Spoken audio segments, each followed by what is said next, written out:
Madalas ko na itong nabanggit. At alam kong hindi lang ako ang nakapansin. Si Gatsat nga ang nagbigay ng tawag na suicidal empathy sa mga ganitong tao. Sigurado akong napansin niyo rin yon. Pero maganda itong gawing thought experiment kapag pinag-isipan mo. Saan ba nagkamali ang kanluraning sibilisasyon? Kailan nagsimulang magbago ang kanluran mula sa pagiging pinakamayaman, pinakadisiplinado, at pinakaorganisadong lipunan tungo sa nakikita natin na yon?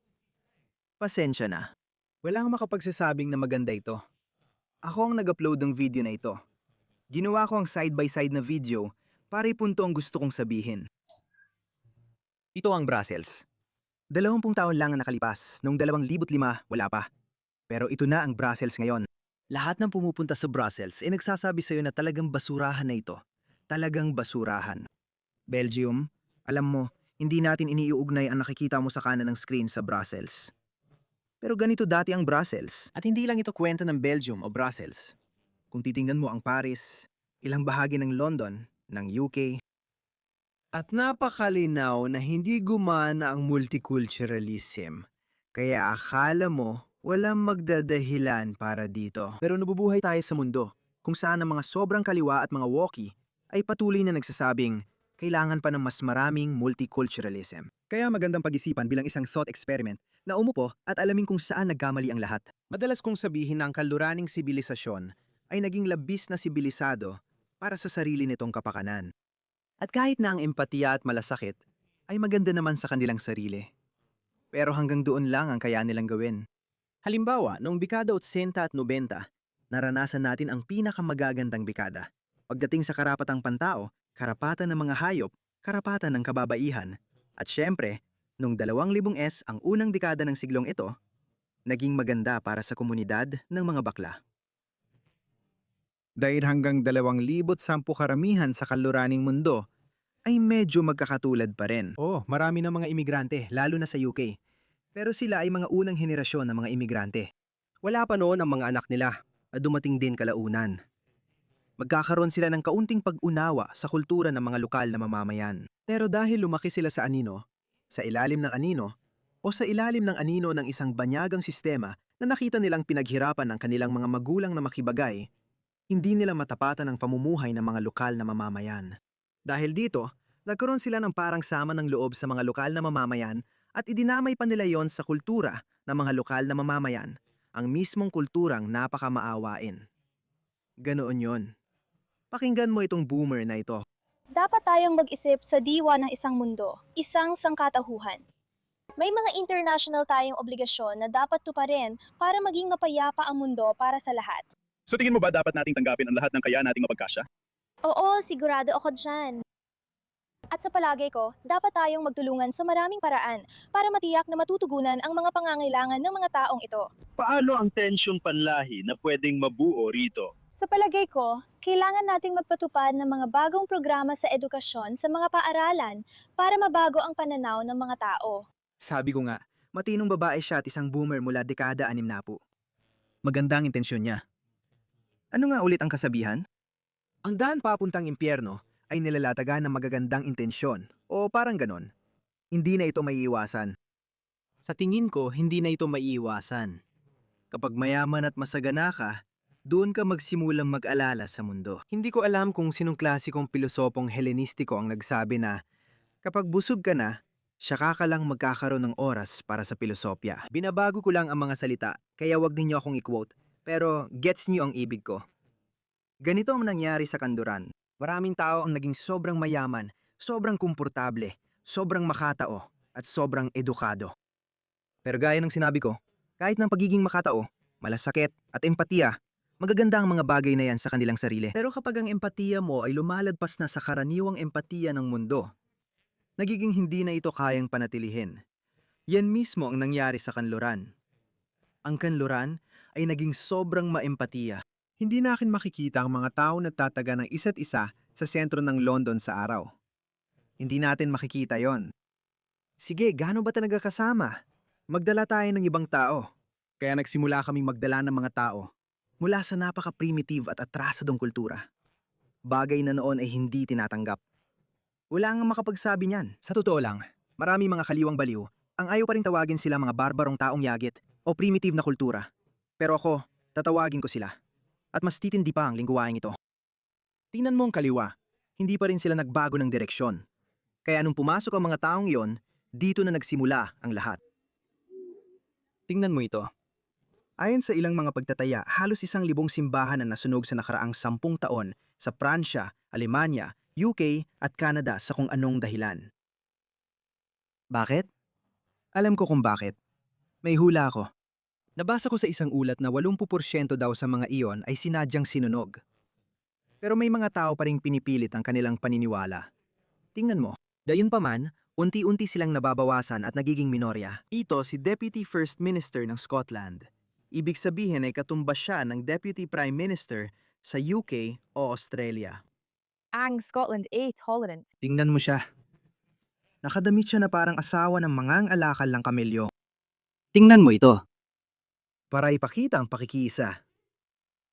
Ang Escosya ay isang mapagparaya, mapayapa at inklusibong bansa. Natatakot ako na kung alisin ko ito, baka may ma-offend o may Muslim na maapektuhan. Kaya mahalaga ngayon, lalo na tumataas ang pagkakabahabahagi sa lipunan, na suportahan ng mga komunidad mula sa iba't ibang pananampalataya at iba't ibang paniniwala para mapanatili ang mapayapang lipunan. Nakikisa ang kamahalaan ng Scotland sa mga komunidad ng pananampalataya na dumaranas ngayon ng tumitinding diskriminasyon at hindi pagtanggap. Kaya napakahalaga na magkaroon ng mga pagbisita tulad nito, kung saan ipinapakita ng mga ministro ang ating suporta sa ating mga komunidad ng pananampalataya, nakikiisa at nananatiling mapayapa. Iyan ang naging bunga niyon. Kaya kung ano man ang sinabi ng boomer noong dekada 60 ito, ang resulta. Alam mo ba sinabi niya? I-update daw ang sistema ng edukasyon. At saka nga pala, habang ina-update nila ang sistema ng edukasyon, may nakausap akong isang Britanikang babae. 30 taong gulang siya. Kaya ikinukuwento niya sa akin yon. Kaya malinaw na mas bata siya ng 1 dekada kaysa sa akin. Ikinukuwento niya na sa kanilang paaralan, laging sinasabi kung gaano kasama ang kolonyalismo. Pero hindi binabanggit ang mabuti nito. Kaya iyon ang ibig nilang sabihin. Sa pag-update ng edukasyon, tingnan mo, itong bunga nito. Hindi na ito ang Britanya. Kahit na ginagawa ito sa ngalan ng malasakit at empatiya, hindi sulit ang mawala ang iyong pagkakakilanlan. Hindi para sa malasakit, hindi para sa kabutihan ng mundo o para sa iba pang mas mataas na layunin. Hindi, kailangan mong protektahan ang iyong pagkakakilanlan. Pero hindi lang yon. Alam mo, yon ay usapin lang ng itsura. Oo, pangit lang talaga. Pasensya na. Ito ako kung ako. Kung pumunta ako sa Inglaterra, ay akong makita ito. Gusto kong pumunta doon at gusto kong makita. Gusto kong maranasan ang kulturang Ingles. Hindi ito. Pero tingnan mo ito. Hindi lang itsura ang labis na naapektuhan dahil sa multikulturalismo. Tingnan mo ito. Ito ay, sa tingin ko, siya ay isang European na lalaki. Isang matandang tao. Tingnan mo ito. Ulang beti. Igala mo, bata! Oy, Shiki Boy! Sige boy! Kalimutan mo na ang tropa. Cubano! Ha? Imagine this. Nakuha ko ng oso sa Cubanese pa! Patay na siya ha, isipin mo!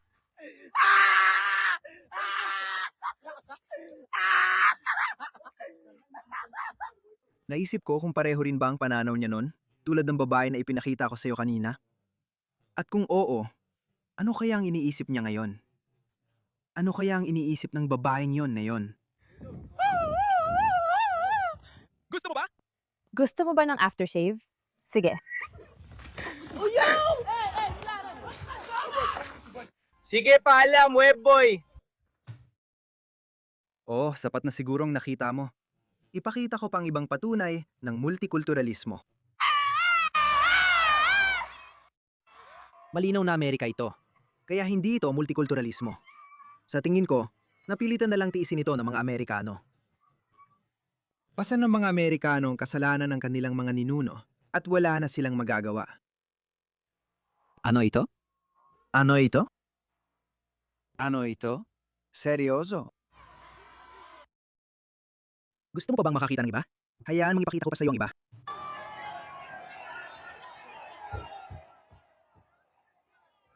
Ito nga pala'y London.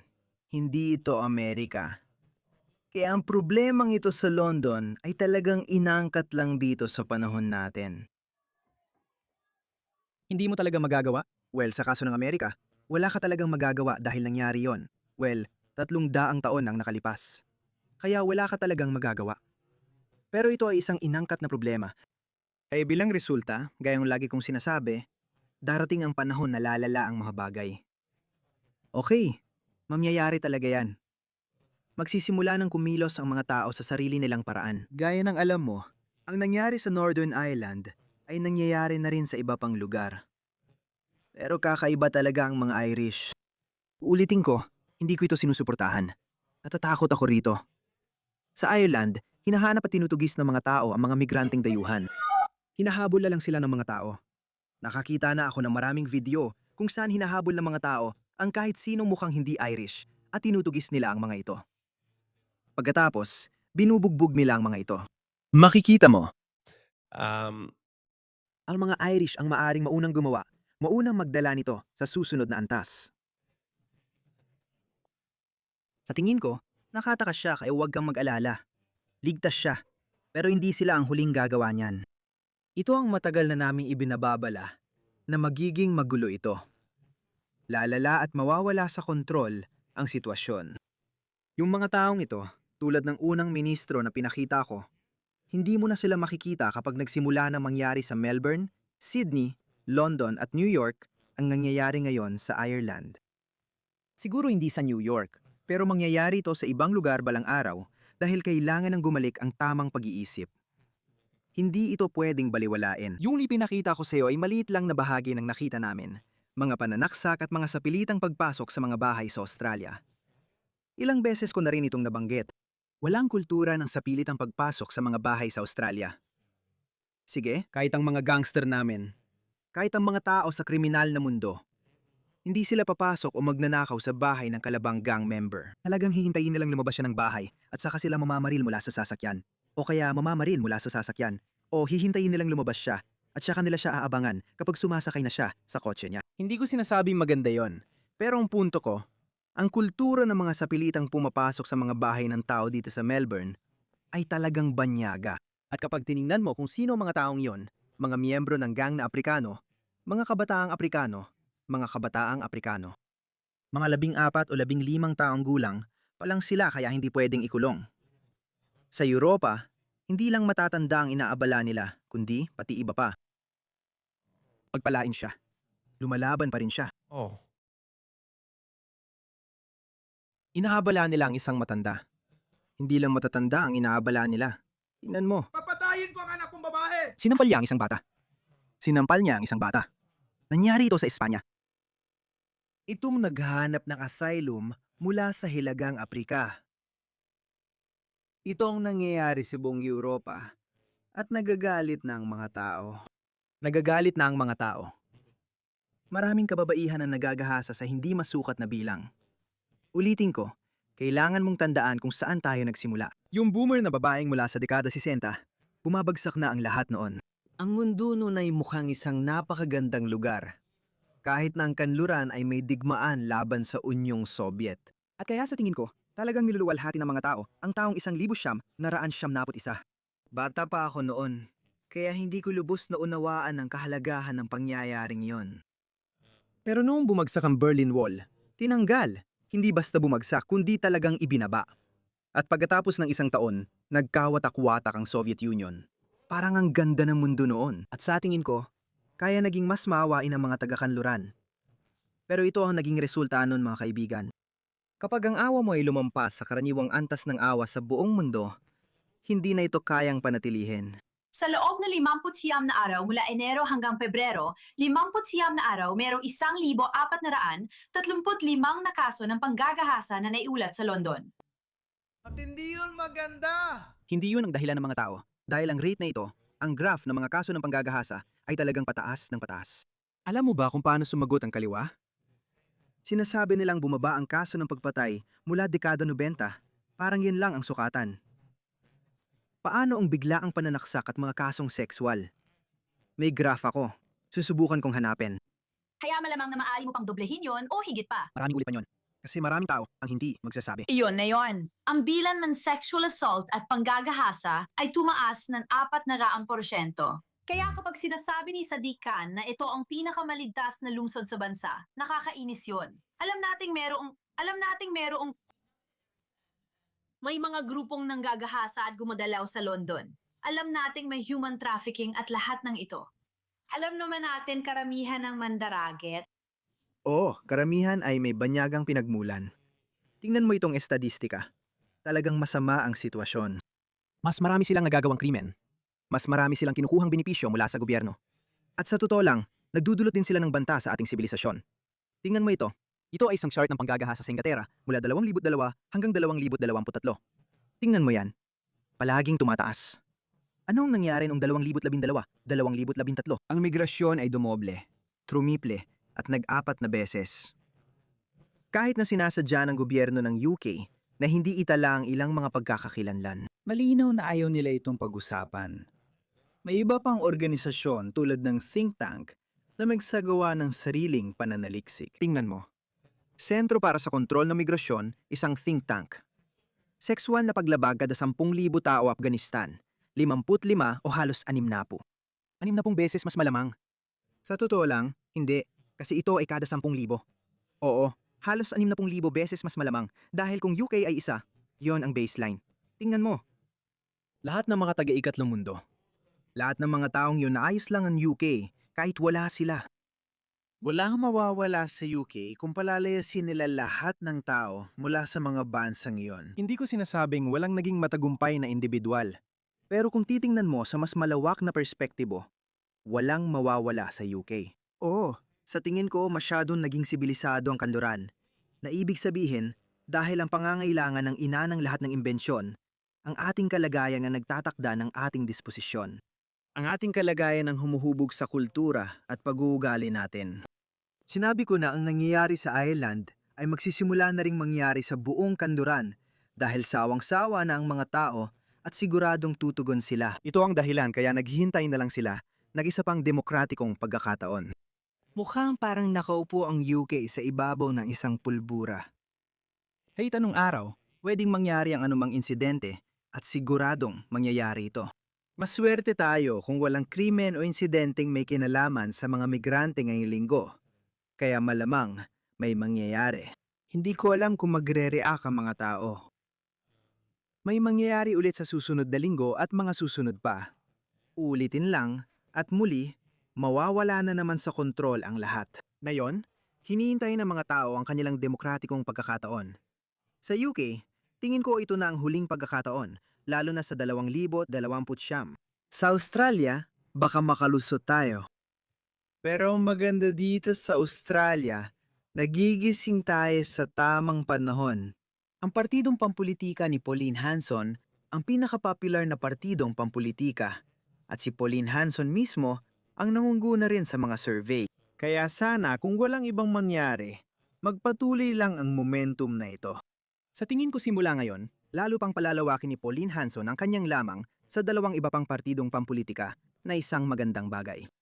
Kaya kung hindi mangyari yon mga pare, inuulit ko ito dahil kung walang solusyong pampulitika, makikita natin ang nangyari sa kalsada ng Northern Ireland, Belfast at ngayon sa Dublin. Nangyayari rin yan sa kalsada ng Melbourne, Sydney, London at iba pa. Pwedeng mangyari ito kahit saan kasi kapag hindi naririnig ang mga tao sa demokratikong paraan, hindi lang sila basta nawawala. Ang pag-iingat sa sarili ang pinakamalakas na puwersa sa universo.